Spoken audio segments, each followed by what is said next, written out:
Welcome to A Matter of Music. I'm Dawn Wisner-Johnson. And I'm Beth Wisner-Jansen. And we're here to provide ideas, tools, and education to help you navigate this crazy business of music. So today we're going to talk about contracts and mostly contract terms and what they mean. But if you're watching this and you like this video, please subscribe and hit like down there for us. That helps us out. I know everybody always says that in their podcasts and on YouTube, but it really does help us out a lot and we appreciate it. Yes. So, okay, let's get started with recording contracts. We're just going to go over some terms, and some of these terms are going to work for different kinds of contracts, recording contracts, sync contracts, publishing deals. So as we go through these terms, we're going to kind of break out and explain how they might differ in these different kinds of contracts. So each situation can be different, and basically when we are not attorneys, just let's get that out there, we are not attorneys.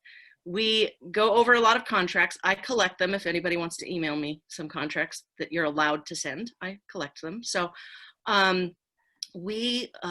mostly when we look at contracts, if somebody asks us to look over a contract for them before they go to an attorney, which is always a good idea, you can get a family member who knows what they're doing, somebody in business, so they can at least explain some of the terms to you. You can get somebody like us who are consultants, and you can pay us a little bit to look over the contract before you hit an attorney, if you need to hit an attorney. That way we can kind of point out a few things that you can address with the attorney instead of having him kind of go through the whole thing. It might save you a little bit of money. So we do that as well. As we're doing that for people, I tend to focus on, what should you avoid? And, oh, that scares me. Those are the things that kind of I'm looking for when I'm looking for contracts. Things that might, catch you in a situation 10 years down the road that you don't want to be in. So we'll point out some of those situations we've come across. And so here we go. Recording contract terms. So the first one is term. Term of term. Okay. So when they say term, they're meaning the length, the period of time. In a recording contract, you're going to see usually a period of time in addition to having a number of recordings. So a typical contract might say 5 years. It might say 3 to 5 years. Usually it's going to have a specific time on it. So if it says 5 years, it will probably have with it a certain number of recordings that are required by you, like LPs, long play records, 10 songs or more. Does it say that? It does say that in that first paragraph usually? No, not always. Okay. Sometimes it does, sometimes it doesn't. The term of the contract sometimes will say 5 years, and within that you have to give them 3, because the first section is going to be terms, and then we're going to go into options. So the term might say 5 years, and then you're required within that 5 years to give them 3 records, 3 full-length LPs. And so, sometimes those you'll get done after 3 years, and there might be language in there that says after, a certain length of time after you give them the last, fulfill your last contractual obligation as far as the content, you might be able to get out early, but it'll probably say like 12 months after, because what they don't want you to sign a recording deal for 5 years, record 3 albums, 1, 2, 3, third year you record an album, you give it to them, and then you're gone. They want you to be able to tour, to promote, make videos, so they still want you in the contract in order to promote the content. So with it, after that term, you're going to often see something called an option. So an option is usually based on the record company's choice. It's usually not yours, it's usually theirs, and it goes one way most of the time. An option to extend the period. So they might have an option for 2 to 4 more options. So they could have an option for additional record and an additional year. And they might have 2 of those options or 4 of those options. So if you have a 5-year contract with 3 options for a year, it might end up being an 8-year contract. Don't ignore. Are those options usually all in their favor, or in the termination clauses, is there a way for you to get out of those? Do you know? That's what I'm saying, is usually the record company, it's going to be at their discretion. Right. Right. Usually it's not if you want to sign another year. It depends. It's in there so that it doesn't, the record company doesn't have a really long contract, but if they do really well, they don't want a band they poured a bunch of money into who now is having a great amount of success at third album jump to another. There are ways, and there are lawyers that will try to renegotiate those terms if that happens. That happens all the time. It's kind of like football players, you know, they renegotiate while they're still in their contract if they're doing really well, because you can get pissy, you know, you can do things. But that's in some of these contracts too. Don't get too pissy. Because there are also sometimes clauses that tell you how you can and cannot behave when when you're basically employed by this contract. So I see. Okay, so the next term is kind of basic musical composition. That's the song written by the artist. Many recording contracts will require that the record company own the publishing. They take the publishing rights within the contract. That's kind of a old practice. I don't know if that's just across the board. That's the way it just basically used to be. And I think things might have started changing.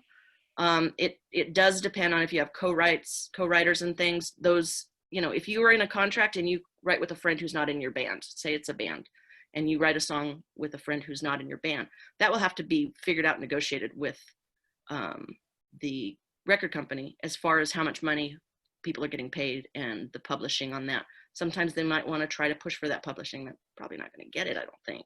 And also, I definitely know in publishing deals it's this way. I'm not as familiar with recording artists per se, but I think they're also more used to giving a little bit of the publishing to an artist or a songwriter. However, they would control that publishing. Right. So if you end up meaning you want to say, yeah. Right. If you end up giving like 50% of the publishing to the record company, so you sign a recording deal, you're the artist. That's one thing that you are. You might be also the songwriter. If you're the songwriter and they want half of the publishing, you're going to own your own songwriting royalties and mechanicals and things for that. And then they will co-own the publishing with you, let's say they split it with you 50-50. They can also put in terms that say, since we each own the same amount of publishing, who gets to decide how this song is used? If it wants to be used in a movie, usually in a recording contract, they're going to want that power. Yeah, they're very, very rarely going to give that to an artist because of negotiation reasons.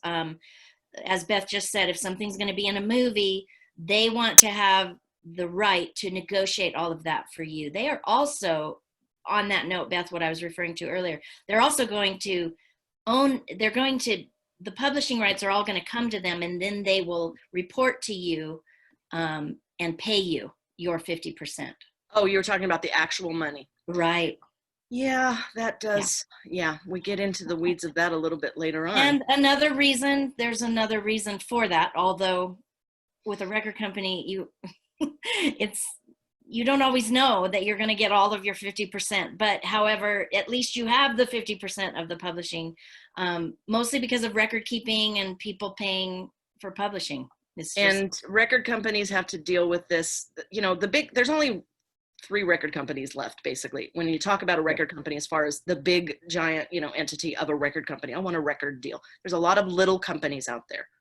But if you're talking about a big record company, you're talking about UMG, Warner Chappell, and Sony. UMG, Universal Music Group, owned by some foreign entity, I believe. Tencent just bought 10% of them. Okay, don't get me started on that. Okay, then Sony owns basically all these record companies have absorbed all these other little record companies. So, you know, you used to have A&M got bought up by somebody. You used to have, you know, Capitol Records bought up by somebody. So all of these companies have been, you know, bought up by other companies. I think I read somewhere that, and this was a few years ago, like 70% of the American songbook, meaning songs written by Americans up till now, is owned by foreign entities because they own the publishing from the record companies. So that publishing doesn't just it stays with the record company if you sign a recording deal. There is a law that states after 35 years, you can go back and get your publishing back. You can recoup it. You have to go through a process and make notification. Part of the problem of doing that is sometimes these things have been sold 15 times. Publishing is like real estate. It's very valuable.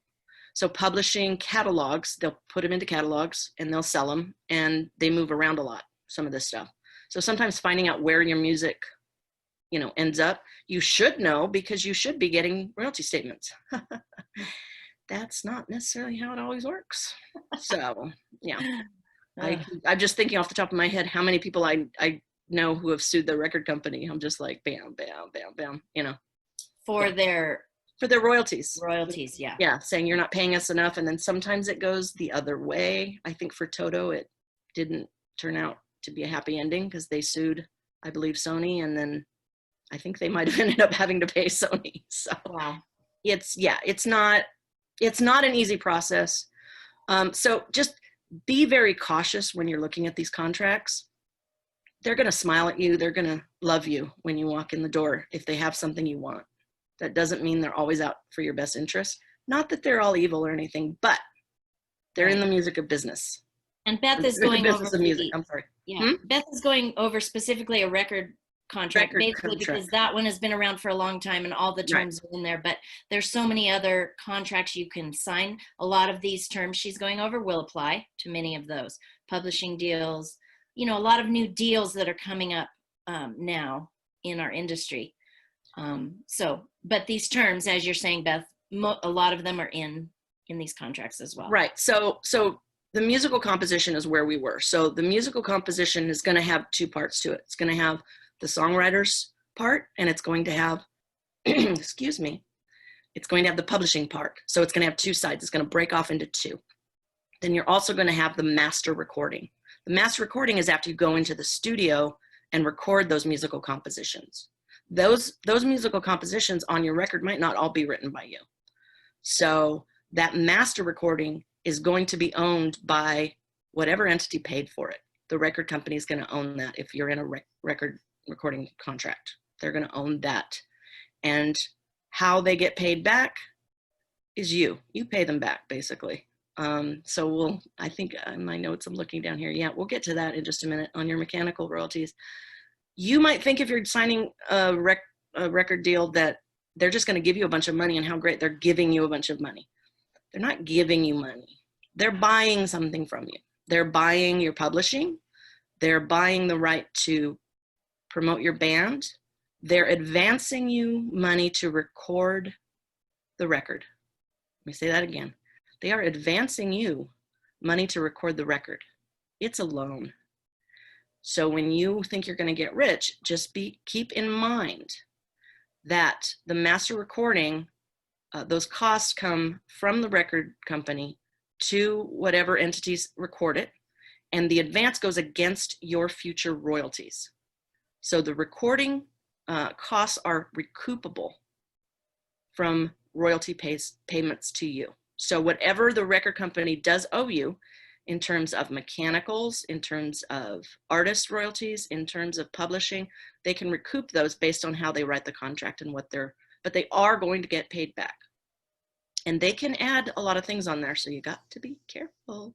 I don't know if you've ever heard the joke that, I think Titanic made so much money, it might actually turn a profit, because they, film companies are kind of the same as record companies. They can add a lot of stuff on there. I think that's more common in film than add a lot of expenses. Expenses in there. Yeah. Expenses for this and expenses for that. And, just make sure you are looking at your statements from, if you have a recording deal, make sure you're looking at your statements carefully and make sure you understand in advance what other things can be added to that are recoupable. Because if you make a video, say the record company is going to pay for you to go shoot a video and put it wherever videos are now. I don't even know where you see videos because it's not MTV, right? It was when I was 18, but YouTube. It's not now. YouTube. So they're going to make a video for you and you go, yay, thanks. No, you're paying for that. You're paying for that out of your future royalties. Now, if you go with a record company and you flop and don't make a lot of money, you win. You know, you made a record, it didn't cost you a lot of money, it cost you your publishing or half of it, and the record company's out. And maybe you have a video and, you know, it's cool. But I want to interject here. This is reminding me of one of our guests, our previous interview guest, Mike Rowe, when he talked about getting money. The record company gave them money for recording, or gave them a portion of money. And instead of going to a studio, they bought recording equipment as a band. Figured out how to use it. Figured out how to use that money. And he said, that record didn't go very far, it didn't do much, but it got us a studio started.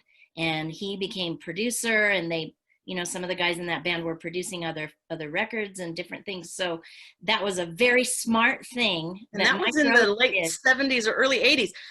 I don't even know if many record companies would allow you to do that now. If I would do that if I. Oh, they wouldn't, right? You know, they might want to. Sometimes there may be a stipulation. Right. It depends on what it's written in the contract. Sometimes it's going to say, we're going to give you 50% up front and then pay the 50%. I think what he said is he might have negotiated, because I remember when we were, or Krumbacher was in our contract, they figured out where we were going to record. They had to go over here.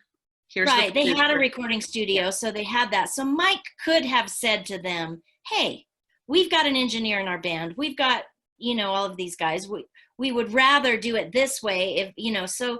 Well, I don't imagine that it's not unheard of to be able to do that nowadays, because you can buy so much good equipment and record, you know, build a little recording studio. It's so much easier than it would have been back in the 80s. So just a tip for negotiating, if you're with a smaller label, you know, that really might want you in there, and you can negotiate on some of the things that might be something you might want to talk about. Just make sure you can deliver the quality. That's all. Very true. Make sure you have friends that are recording engineers. Yes. And pay them well. Okay, so yeah, so just know. Can I say a recording engineer isn't someone who just bought equipment and is going to start recording. What do you mean? Talk about Chris Ryan. He's got, we just interviewed him and released that. He has a small studio. That doesn't mean, and I'm sorry, Chris, but he would tell you this too. I'm not a producer, but he's learning, and he's learning the trade, and he has friends that have been producers for years. So he goes to them, he mentioned, and asks them, hey, how do I get this sound that you always get on my mic or whatever? So yes. But he has also been in the studio for the last 10, 12 years. Well, that's true. Yeah. So if you've never been in the recording studio and you think you're going to buy a bunch of equipment and record your album, you're going to spend a lot of time on YouTube figuring out how to do that. You can do that. Right. You can. That's the age we live in. Right. But just, you know, just be aware and make sure that the contract does not preclude that. Yes, very true. Okay. You know, I don't know if you want to go to your record company and say, we're spending the money on buying equipment, but you know, yeah, you know, that's one of those things. I mean, you could try it, and if you get away with it, then you got stuff. So good for you, you know, because they're getting their stuff. I don't like record companies. Can you tell? Okay. So I used to work for one. Okay. So rights. Rights mean to use your name, your likeness, so your image, so your face. They want to be able to use who you are, your entity, your name, your face. They might even now have some social media criteria in there. It might require you to do certain things. So look out for those. That's what rights means. Okay, another thing that a record company might give you is tour support. So probably not right now, considering that there are no tours and there's no place to go, and sad that nobody can leave their house. And we shall talk about, again, what's the big promoter, Dawn? Live Nation. Live Nation. If you don't know about what Live Nation is doing, go check it out. We will do a podcast on that coming up. They changed their terms, and it's a little bit scary for tours coming out of the situation we're in right now. The thing I do not say, because I'll get dinged on YouTube.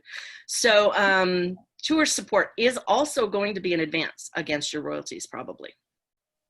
Anything that they do for you, you think you got a great record company, just understand it's an advance against your royalties. Now, if you're building a career and you got a 3-record deal, you want to be, you know, you're not going to make money on the first one. You're not going to probably make a lot of money on the second one. You're hoping to build up.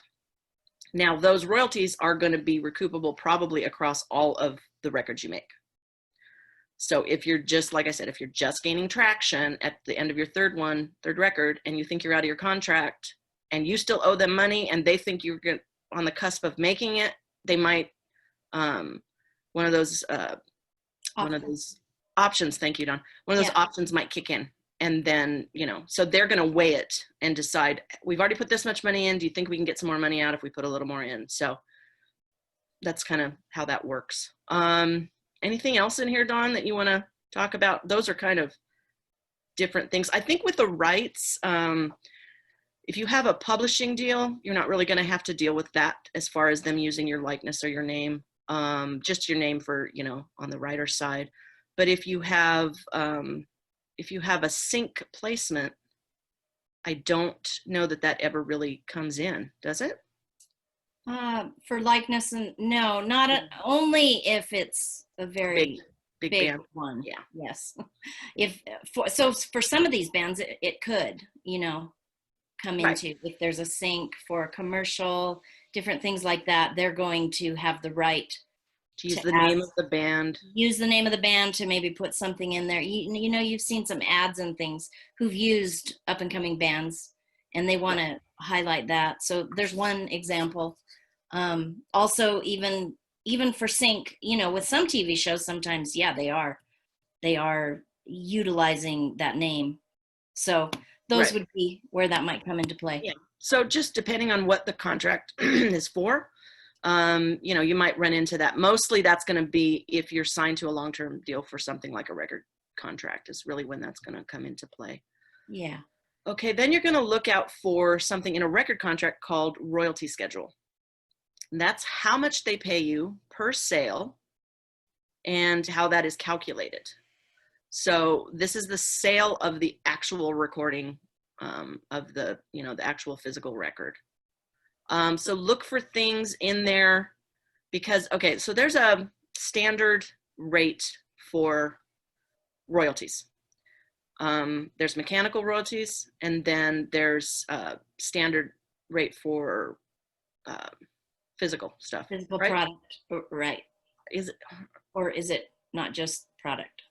It's the mechanical royalties are attached to the product. So when it's sold as the product. So the royalty schedule is going to lay out how much they're going to pay you as an artist, not the standard statutory mechanical rate, but how much they're going to pay you as the recording artist, as the band, or as the independent artist for the artist royalties.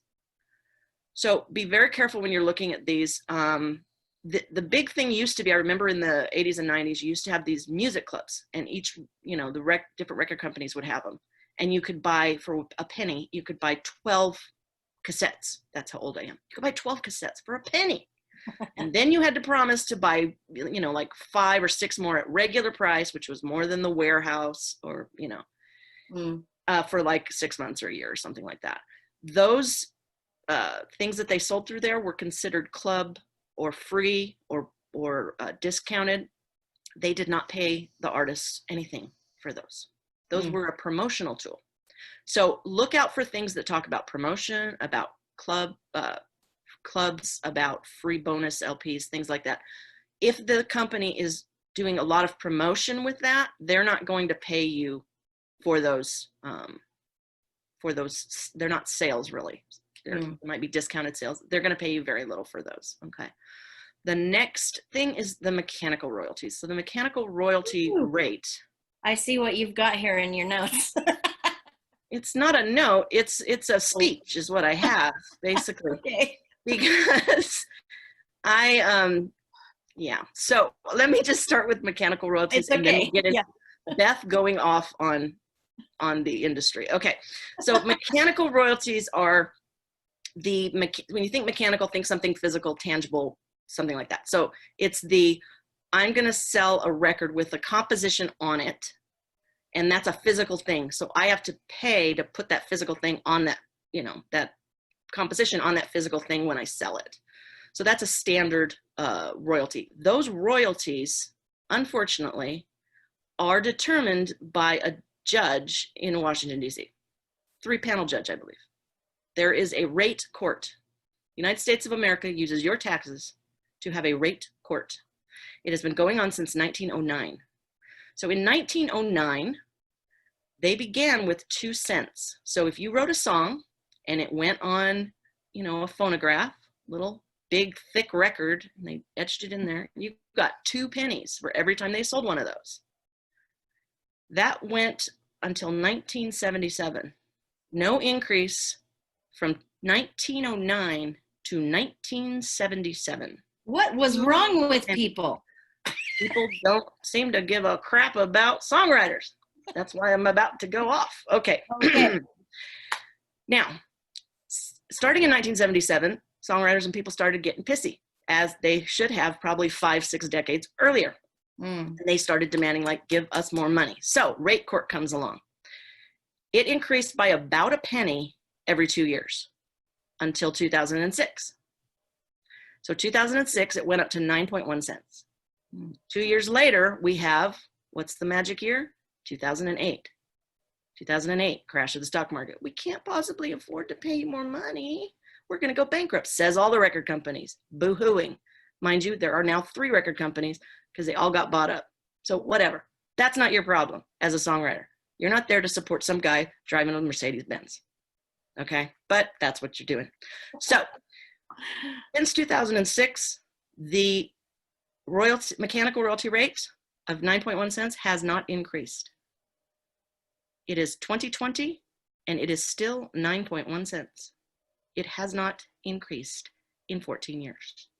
And people are screaming bloody murder right now. So, Beth, what would these mechanical rates apply to now? I know a lot of people are still doing vinyl.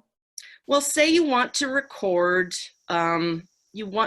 something and put it up on a site where people can buy it and download it.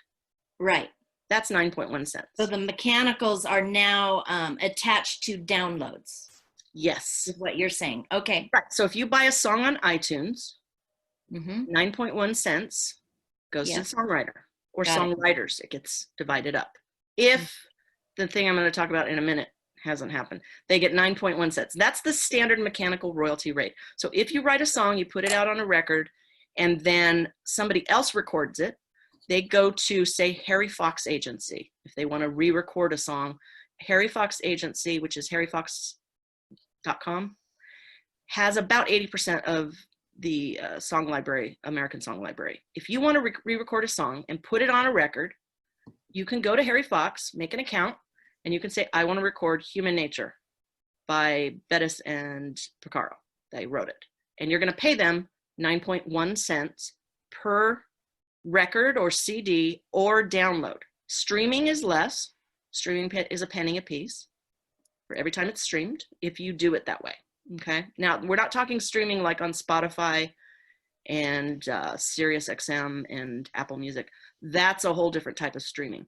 But if you want to go to Harry Fox as an independent artist and record a song, put it up on your website and allow people to stream it and listen to it, not download it, stream it.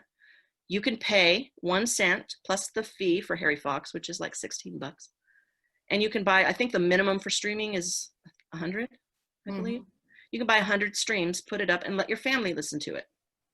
And after you go through the 100 streams, or a year later, it's a year term for the streams, then you can go back if it's, and you can't put it up on YouTube that way. Just FYI, there's we did a whole podcast on how to do covers.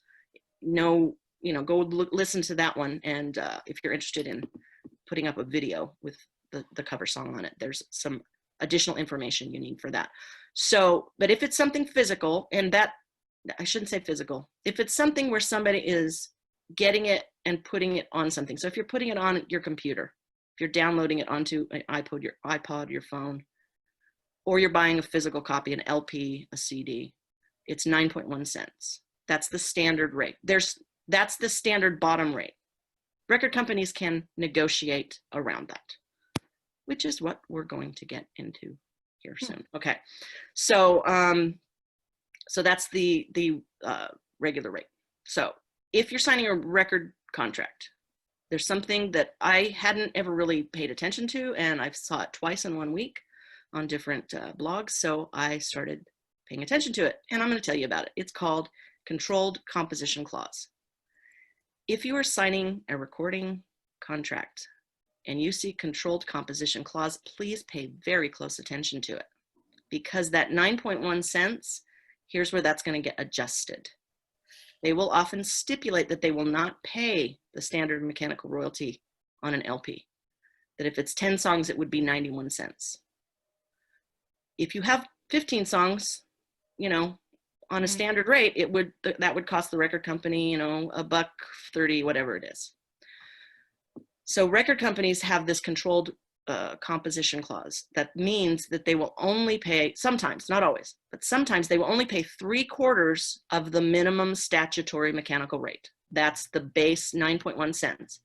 They're saying, if you sign this contract with us, you are giving up your 9.1 cent right that the government gives you. You're entering into this contract of your own free will, and you are accepting 75% of the statutory rate.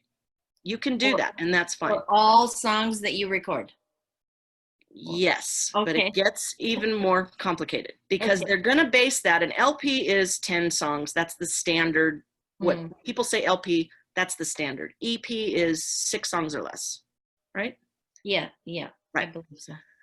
So they're going to base that on the 10 songs. So they're going to do the math, and it's going to come out to, for these royalties, we're going to pay you a total on the record, a total out of 68.25 cents. That's 3/4 of 10 songs at 9.1 cents.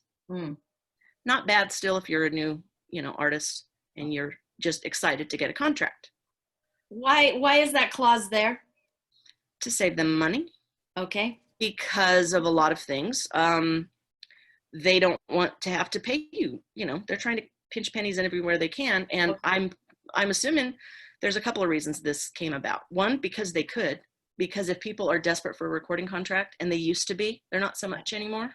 Right. It might be partly the value of things has gone down, the value of physical things has gone down.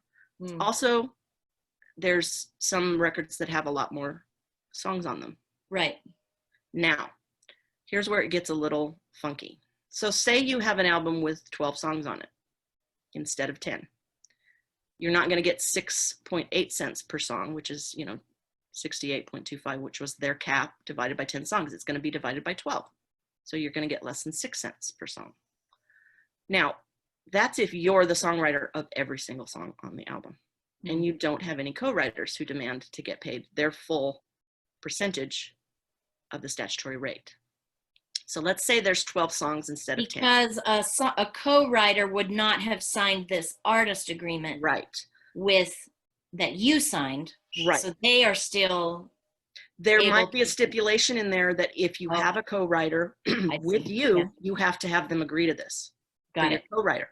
But let's say, okay, so let's say you reduce, I'm sorry for keep coughing in the microphone. I am in California, and I haven't been outside for more than 2 minutes in like 2 weeks because of the smoke. There are fires. It's so bad. It's so everywhere. bad. I can hardly breathe. I'm sorry. So let's say there's 12 songs, but you have outside writers. Okay. So these outside writers write 6 of the songs. Those outside writers are not going to agree and are not held to this contract. Right. So if 6 of the 12 songs are outside writers, you may end up with only 2 pennies per song of your mechanical royalties, not the 9.1 cents. Right. Now it can get even worse. Let's say you're not the best songwriter in the world, or the record company doesn't want you as a new artist to write all the songs because you haven't proven yourself yet. They want to get some big boys to write the couple of hits that they think is really going to work. So what do? They allow you to write 4 of the songs, and there's 12 songs on the album.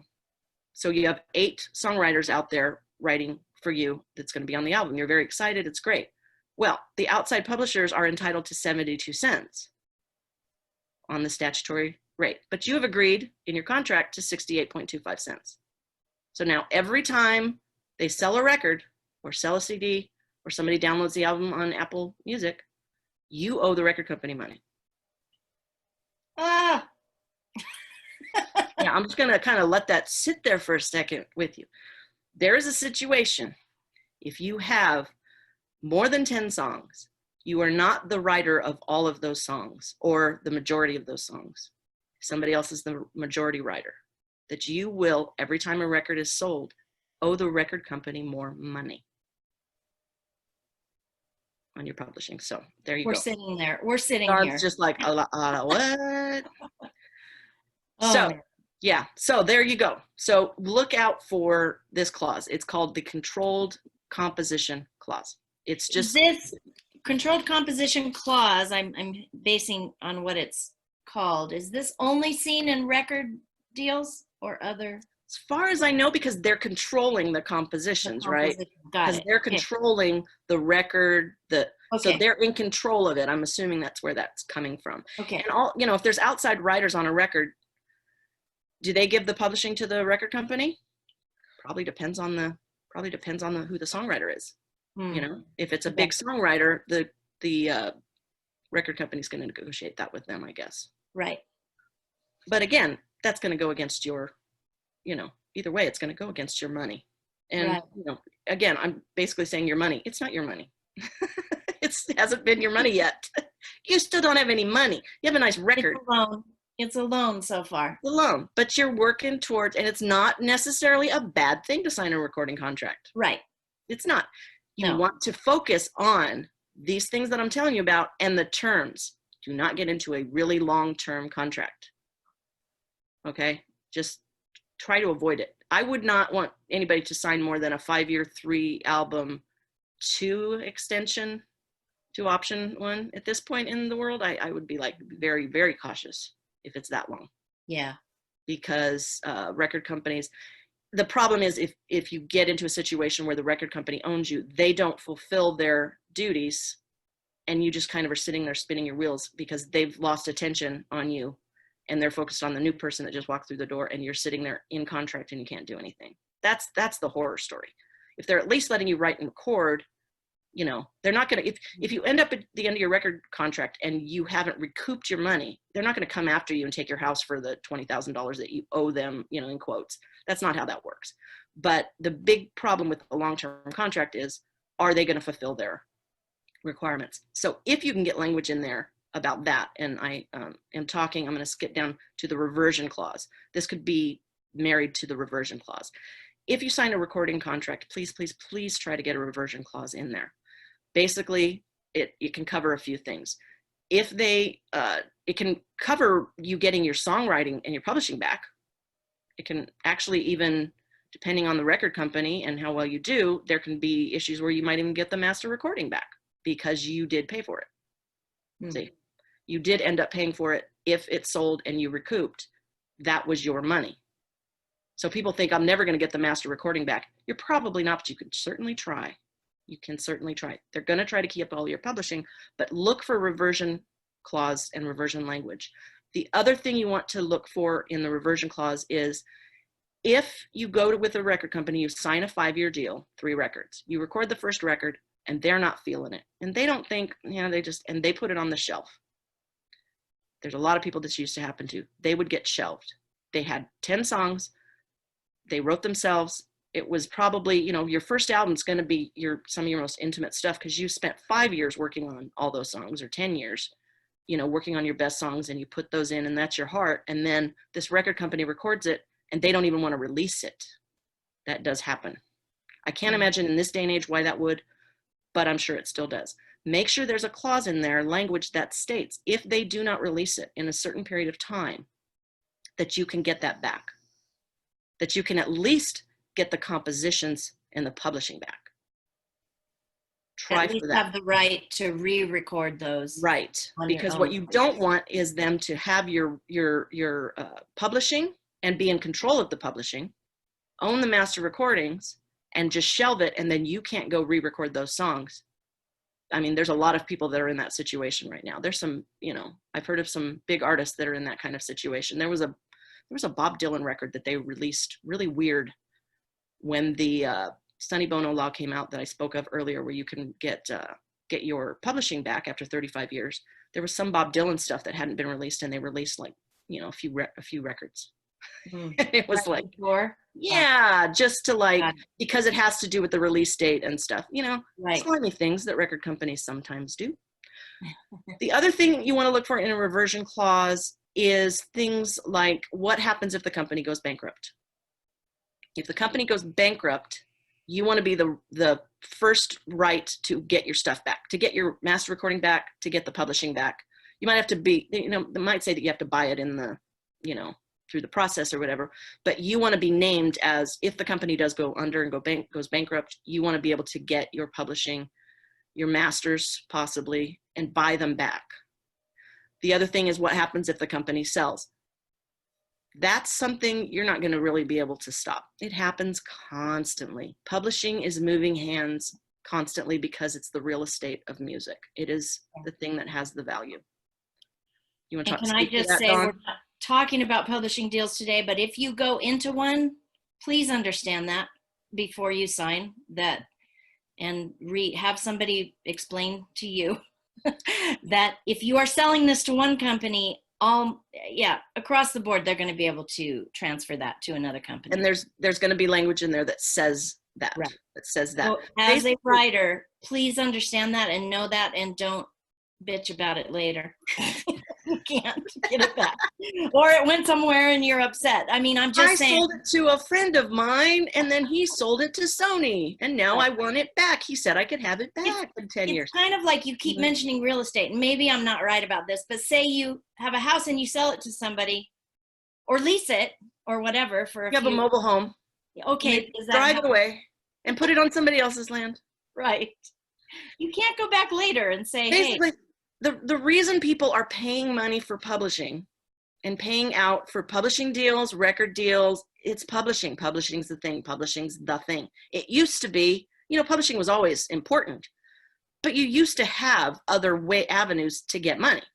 You used to have a lot of other ways to make money as a record company, as a songwriter, as a recording artist. You had different avenues.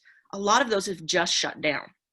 A lot of those are just gone, especially in the time we're in. You can't, there's Fleetwood Mac is not out touring, or they weren't before the thing that shall not be named happened, because they got to make money, because they're selling, they're one of the top selling artists still, I'm sure. Classic music outsells new music because it's been that long being recorded. So, but they have to go out there and make money. And they have to tour. That's why all these old bands are coming back and touring still. The Go-Go's are back together. Why? They need some dough, man, because they thought that people were going to keep buying their record, and they just didn't. So, good for them. Go as long as you can, girls. But, it's not as easy when you're 60 years old. But know that the publishing, that is valuable. And that is not something that somebody's just going to say like, oh, well, I like that guy, I'm going to just put that over here. They are collecting. And this is, there's a company out there that is making tranches. That word just scares the crap out of me. If you haven't seen the big, what is it called, Dawn, that movie about the 2008 collapse? Oh shoot, I hate it when my brain.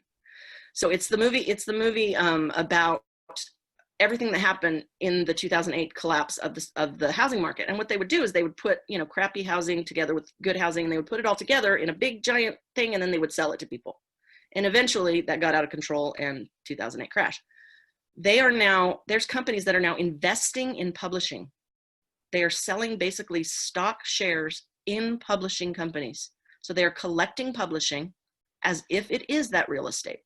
It scares me because of a lot of things, but I want you to understand how valuable publishing is, okay? Publishing is incredibly valuable, and you need to understand that. So if somebody has something that is incredibly valuable that they have spent years collecting or gathering, or from their, relationships gotten all this stuff, they don't have to just hold on to it.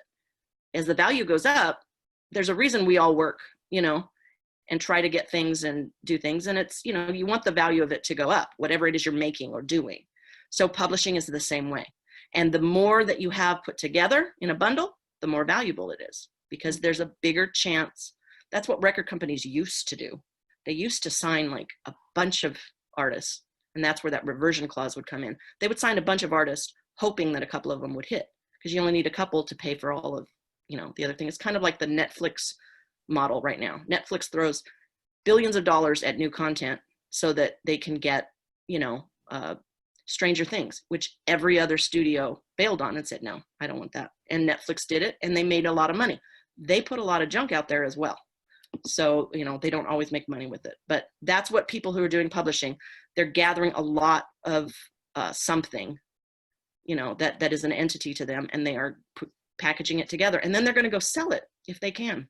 That's how they make money. So, you know, I'm sorry, but business is in music business for a reason, and you're in it. I'm sorry, but you know, you can go sit on top of a mountain and play guitar if you want to. Just bring yourself a lot of food, because, you know, nobody's going to be throwing it at you, I don't think. Okay, so cynical me. Sorry. Or a fishing pole.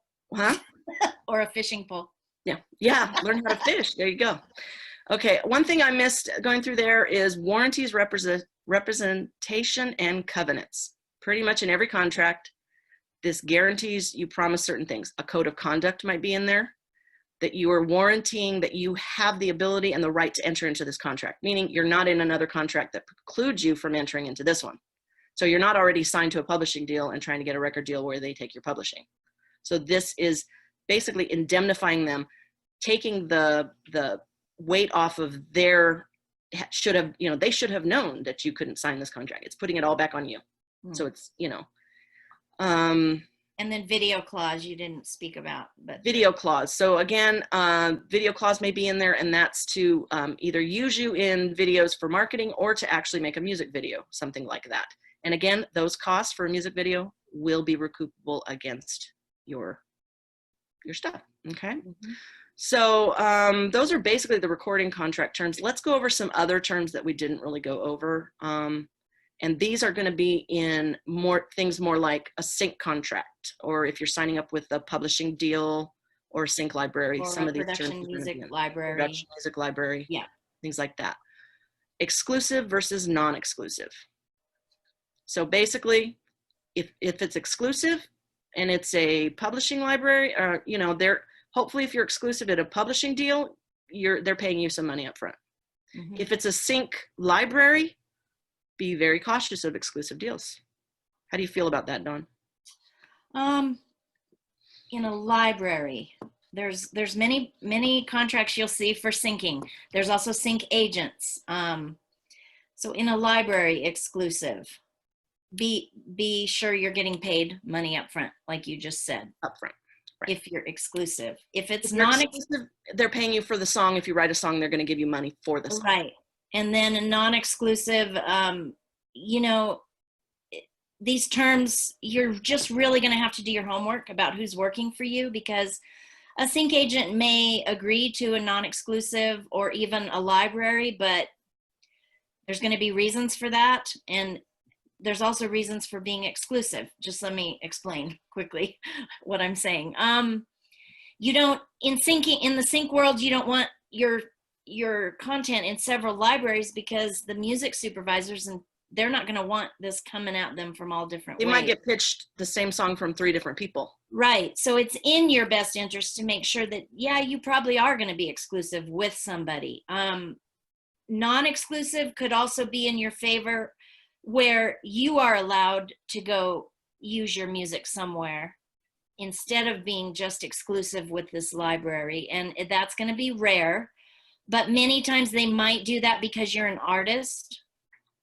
They may want to allow you to go put your music up where you need to put it. So exclusive and non-exclusive, you could probably do a whole podcast on all the different scenarios of exclusive and non-exclusive, but those are just some of them.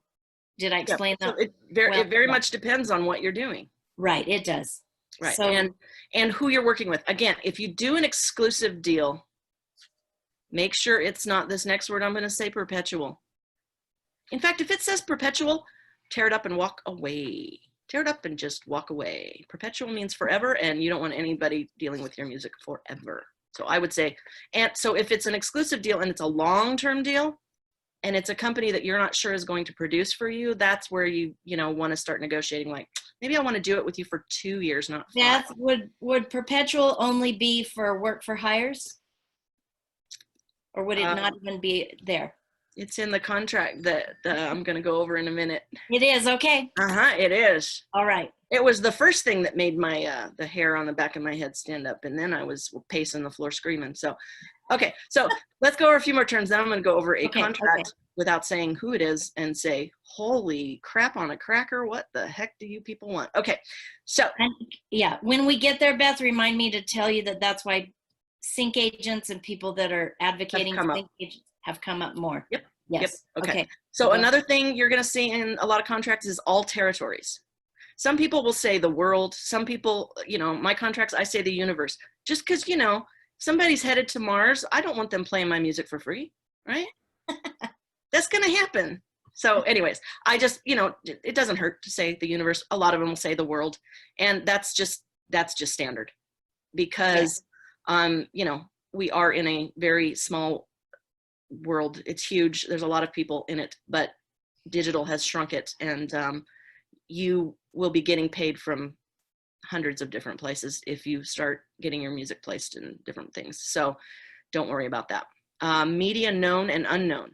That is basically because, that's come up in the past 10 to 15 years probably. Because, videotapes, CDs, Blu-ray, digital, thumb drives, streaming. There's scientists, and I saw some of this coming when, I was a teenager. I read a lot of geeky, nerdy magazines about tech. So I knew some of it. I knew my phone was going to be my computer. Took a little longer than I wanted, but I knew that. But I don't know what's coming now. Now we've hit the end of I don't know what's coming now. And I've told people on this podcast, if you know what's coming next, can you let me know so I can invest in it? Because because something's coming. You think streaming's the end of it, right? Like that's going to be the last thing. And it's like, holy crap, I can't even imagine. I can't. That's why I'm not rich, because I can't imagine. I'm not that kind of a nerd. So media known and unknown, don't worry about that. That just means if you sign a contract for, say, a record deal and they want to use media known and unknown, it just means in the future we can put it on a thumb drive if that's how people are buying their music. We can sell it or a sync contract, because you want, if you're getting your music placed on a television show and you want that to follow. You don't want them to have to pull your music out. Well, Dawn's band, Almost Ugly, got a song put on Tom Hanks' Kid. What was that show that he was in? Well, I didn't know that, but Roswell? Was it? No, Roswell. No. You got put on the DVD. Yes, we did. I can't remember that show he was on. It was like in the late 90s. Okay, sorry, we're old. We know stuff, but we can't get the words. So you just have to bear with us and laugh at us. Our children laugh at us. You can laugh at us as well. Okay, so my song was on there, and I can't remember the name. I can't even remember. I remember more about Dawn's life than she does. It scares her sometimes because I can make stuff up. I don't, but I can. Okay, so that show had a song in it that they had not made a deal for releasing that TV show on a DVD. Because who's going to release it on a DVD, right? You put it back in the day, back when we were kids and in our 20s, you would have reruns. So that was covered, right? Yeah. And then DVDs come out and DVDs start to get cheap and they start to get cheaper. And all of a sudden they want to put out full seasons and full, entire shows, 10 seasons of a show on a DVD, and people will buy it back in the early 2000s. I did. I've got a few of those. I got Northern Exposure somewhere. So when they went to make the DVD, they did not have the license for that to be on the DVD. So they would have had to pay more money. And it was probably a bigger song that they thought was going to get used on the show and then repeated on some reruns. The artist did not want that song on the DVD. Understandable. They weren't going to pay him enough money. So they went and found other music. That was happening in the early 2000s. That doesn't happen anymore because they say media now known and unknown. Right. Because in these contracts, in your sync contract, it's going to say that. That is okay. Don't get uppity about it, because it's going to get you more back-end royalties. Sure. You want your show playing in Spain and England and, wherever, because it's still a sync and it's still going to pay a few pennies. And a few pennies from 100 and some countries starts to add up. Right? Yes. Don't shake your head. I got it right. Okay, so back to sync libraries. I'm going to go over a contract. I'm not going to say the name of the contract. It was one that I have looked at, that I was asked to look at by a songwriter. And, you know, should I sign this? It's with the sync library, 2012. Okay, here's some of the terms, and go. Perpetual, no. With a sync library, perpetual. I don't want to sign up for somebody that's going to forever and ever own my song. And they do own it, because that we're starting to get into the weeds of what this contract did, and it's pretty bad. Okay, so that's the first red flag to me. Perpetual. It has to be a really smoking deal for me to be on perpetual contract for songs, and they had better be giving me a check up front. That's what I'm saying. Yeah. Second thing, retitling. Now, this used to be a natural thing back in the early 2000s. Before that, Dawn and I had a music library, and we would retitle when we got a placement. We did that for a very specific purpose. We were collecting part of the back end. We were collecting part of the publishing as payment. We were collecting part of the front end and part of the back end. So we would retitle the song so that if, let's say her son, let's use Chris Ryan as an example. He comes to us, says, can you place this song? We get it placed on Good Morning America. We retitle the song. We only get paid for that placement on Good Morning America. If Chris goes along and he goes with another library, or he records that song and it becomes a huge song, we will not get paid as 50% publisher for that song on everything he does with it in the future. Right. It was mostly to protect the artist, and we wanted them to go off and be able to do whatever they wanted with that song without us getting payment for that, because we were not their record company. We were not doing these things for them. We were simply trying to get syncs for them. And right, and we were getting syncs that were a little bit lower fees on smaller shows. So the upfront wasn't paying enough. So we would get 50% of the publishing, the back end, for these small placements. Right. And that way we could afford to do it. They would get some money, and we wanted to very carefully make sure we were not going to collect the wrong thing. Yeah. So that's why we were retitling. That has kind of gone the way of the dodo for the most part, I think. Pretty much. A lot of libraries don't like to do it, and I think a lot of shows and things don't like retitled stuff. So but this contract from 2012 still had that in there, which was another like, okay, interesting. Publisher share, the library may take it all. This one demanded that they not only have all of the publishing for the placements that they got, but that they will be listed as 25% shareholder. Now, mind you, they've retitled the song. They wanted 25% of the original composition that was listed with the PRO. This was perpetual. This was forever. This was, we want 25% of your song that we're not placing.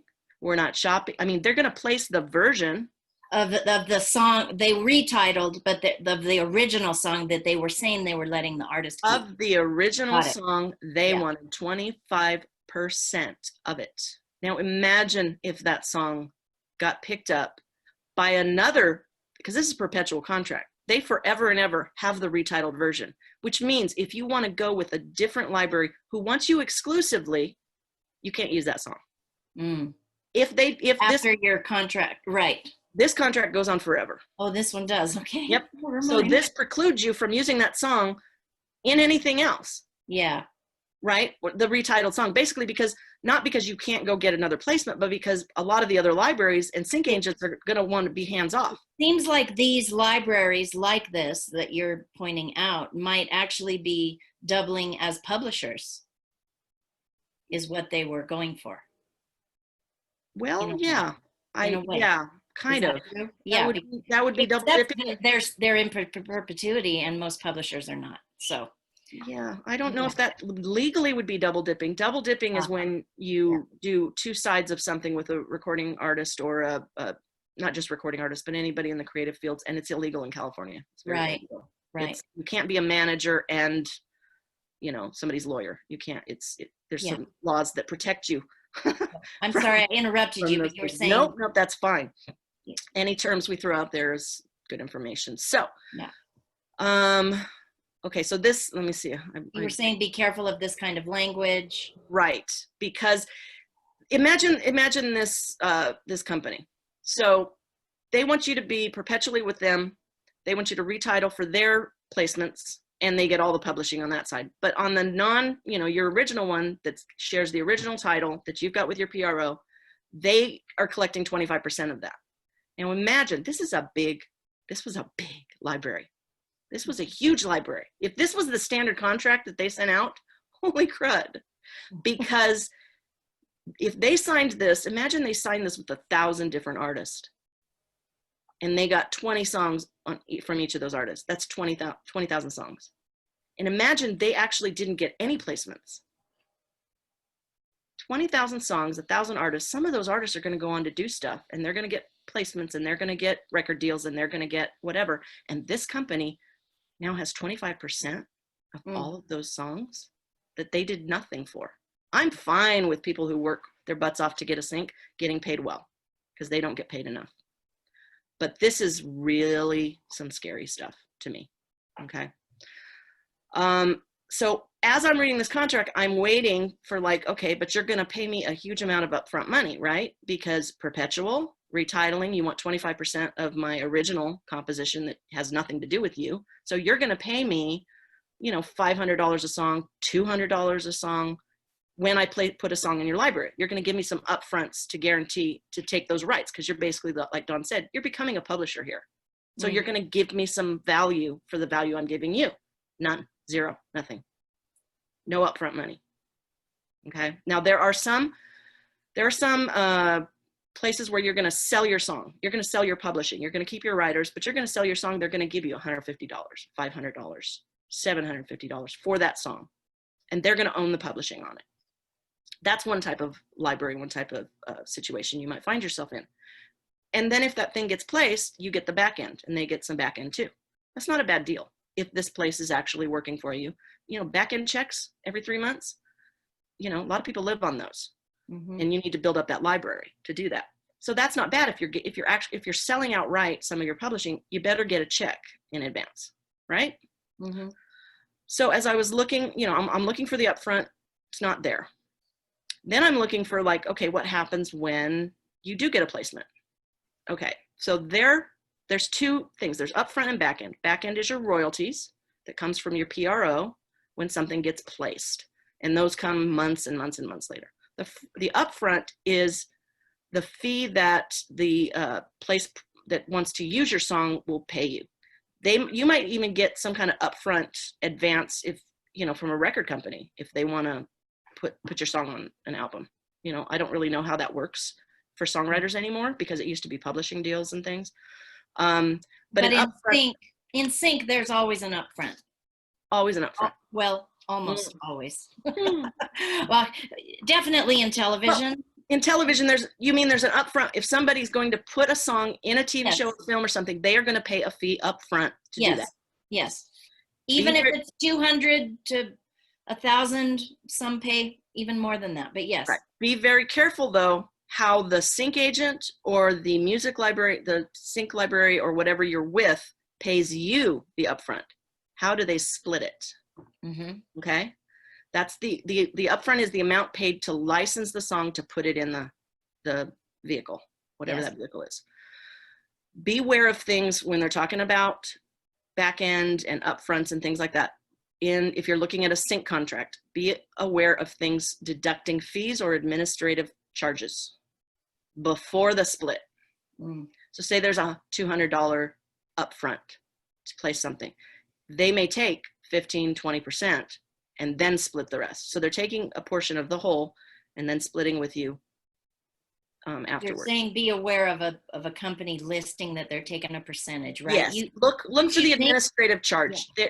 They may or may not have them. Just look for them. Right. And that's one of those things where a lot of these things that are, I'm saying be cautious of. If you get one of these things, again, Perpetual, I would just say to somebody, I don't know why you want to do that. Go find another company. But if you find 4 or 5 things that are a little off to you, run away. Right. It kind of is it's exponential at that point. This contract basically says this contract from this company from 2012, it said they were going to take 15% off the top, but if the license was less than $150, then they're going to take the entire $150. So you got a company that is signing a bunch of people, not paying them anything up front. It's perpetual. They're retitling. They also get a portion of the original song. And if they get a sync for less than $150, they're keeping the $150. How many syncs do you think how many placements do you think they're getting that are $150? Because how easy is that to do? Mm-hmm. They can, it's like, talk about making it rain, right? You got all this money and you're going to make half the back end. They can go to a company and offer them their music licenses, very low, right? Right, is what So, Beth is saying. so that's, I'm just saying all of this is adding up. So when you're looking through a contract, just start highlighting things that you go, if it makes you, or somebody that's reading it, if they're like, I'm not sure what that means, that's a little weird. Right. Just start highlighting those. Can I also say, although we're getting to the end, and I'll say this at the end, but I've been wanting to say that all of these terms and things that Beth is giving you, if you would like to take one of our classes in the future, we are going to really go over these, and it will be based on what you are doing. So your contract, we're going to be able to take that and go over that in a class and really figure out some things. Or you can get consulting for that, as Beth mentioned earlier. And we can give you a list of these terms if you take our class, that you'll have to go and look at. So I just wanted to interject that we're working on a class about how you can get paid. And this will probably be one of the things that'll be included in there. Right. Yeah. So just go ahead, Beth. Make sure somebody, if you are not, if you didn't take contracts in business in college, or, I didn't, but I've been doing this for 30 some years. I'm looking at contracts. So I kind of know what I'm looking for. Mm-hmm. And I've been on the other end of things where I'm like, oh, crud. Yeah, I didn't read that way. Mm. That you learn lessons. So make sure you get somebody who can understand these terms for you. Even if it's just a friend, don't sign anything without anybody else reading it. Never do that. I don't care what it's for. I don't care if it's for a waterbed. Don't do that. You know what I mean? Have somebody else look at it too. We're all so used to like terms of service, and nowadays, we just click it without even doing anything. But if it's any one of these contracts, definitely find some other musician friends that or somebody that's done this. You can hire somebody like Dawn and I, like she said, to go over this for you, and it's definitely cheaper than an attorney. We are not attorneys. Even for just an hour or two, yeah. Right, and I can just read a contract and highlight some things that go, this is what is kind of making me go, what? Have an attorney look at that, If it's a recording contract, there is absolutely no reason you should not have an attorney. Yes. You don't sign a recording contract without having an attorney look at it. Right. You don't do that. So sync contracts and things like that, you might not have to have an attorney look at it, but have somebody. If it's not us, have somebody else do it who knows what they're doing, who's been in this business for a while. Right. You want to definitely protect yourself, and don't be too happy that somebody's just wanting to use your music. Right. Don't get the cart in front of the horse. Your last thing that I see there, Beth, was assignment. You didn't really mention assignment. So in this specific contract, yeah. In this contract for the sync contract, or the library rather, sync library, they could make assignments. So they can make deals with other entities, including different countries, which is not a huge deal, but they can also assign deals between the two of you and a third party. So you just need to understand, and that would be good to have maybe some clarifying language in there of what they mean, because assignment's going to need to be in there because of the publishing issue and different PROs and different countries' laws. There's going to have to be some back and forth with the company you're signing with if this is going around the world. That needs to happen, because otherwise it puts too many stops in the process, and then they can't go forward and they don't want to deal with it. So there are going to be some assignments made. You just want to make sure what those are, that they're for the standard, order of business, so that they can get the things placed, or, they can sell records in another country, and it's not where they can take the entire contract and give to somebody else. Make sure you know that in advance. Mm-hmm. Because they might be able to do that. They might be able to sell your recording contract. They might be able to sell your publishing. So understand what they're allowed to do with those assignments. Yeah. And that is not easy to understand necessarily. Yeah. Sorry. Anything else that I missed on? Feels like I've been talking forever. Wow. Yeah, this has been a lot, but I will try to put some of these terms in the in the YouTube, if I remember, like In where the- in the where notes. in the video it is, so that you can just jump to something and, Right. you know. I was keeping some notes, so we'll figure Okay. that out, Beth. I just start talking. Bleh. Yeah. So, wow, there's a lot there to learn and pay attention to. As Beth said, maybe she'll put some of those terms in the description, just so as you're going and taking notes, you can make sure you wrote those all down. I did tell you about our classes, but there's so much going on at A Matter of Music right now. We actually have a Facebook group if you'd like to go join that. It's a private group, but we'd love to have you there. We're talking about a lot of these terms. Go to amatterofmusic.com and you'll find things where we have classes coming up on sync. And as we just said, finding your money, making sure you're in all the right places. We have a podcast on that as well, Finding Your Money. Please go listen to that if you're interested. We do. And we just kind of did the overview of it, but in the class we will go into depth into making sure that you understand all of the different royalty streams, because there are many and they're ever increasing. There's different licenses, but then those licenses split off. And there's a lot of places you need to go to collect your money. 50% of royalties are never collected. Right. So we want to make sure that doesn't happen to you. And we're keeping our classes small, so that before you even take the class, we're probably going to send you, a little questionnaire, ask you what you've been doing with your music, so that we kind of know your needs and what you're going to be having to look out for. We want to tailor it to the students. So. Right. So those will be very helpful to you coming up in the next few months. But what else do we have, Beth? Like. Subscribe. We keep subscribe. Everybody always says that. I have been doing that more these days. I know. I used to ignore people, and now I'm subscribing to people because it does definitely help us. It's we just started this, and we just on our website. Go. If you've enjoyed this today, go to our website and go send us a message and tell us why. We'd appreciate knowing, or something else you need to go over in the future. But we'd love to hear from you as well. So I think that is pretty much the end of today. We hope that your head isn't spinning too much. I've learned a lot, and Beth's my sister. So thank you for tuning in to A Matter of Music. We appreciate you being here. Please subscribe, and we'll see you next time.